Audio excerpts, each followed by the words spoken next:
அன்னை தெரசா இந்த பூமிக்கு எப்படி வந்தாங்கன்றீங்க? தெரசாவாக பிறருக்கு சேவை செய்யும் தொண்டனாக எப்படி அவங்க வந்தாங்கன்ற யாருக்கா தெரியுமா? பெரிய புத்தகமெல்லாம் மாற்றல அவங்கள.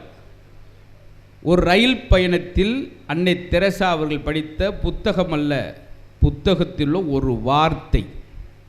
ஒரு வார்த்தை தான் அன்னை தெரசாவை இந்த பூமிக்கு கொடுத்தது.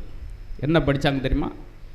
இந்த பூமியில் நீ பிறந்ததற்கான கூலி நீ பிறருக்கு செய்யும் சேவை.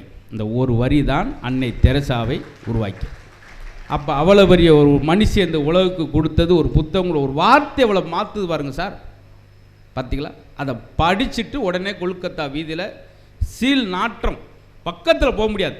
ஆனால் தெரசா போய் அவங்க புண்களை தொட்டு தடவி தொடச்சி அவங்களுக்கு ஒரு ஆசிரமோக்கியம் நினைக்கிற அளவுக்கு அந்த சகிப்புத்தன்மையை கொண்டு வந்துச்சு. பார்த்தீங்களா?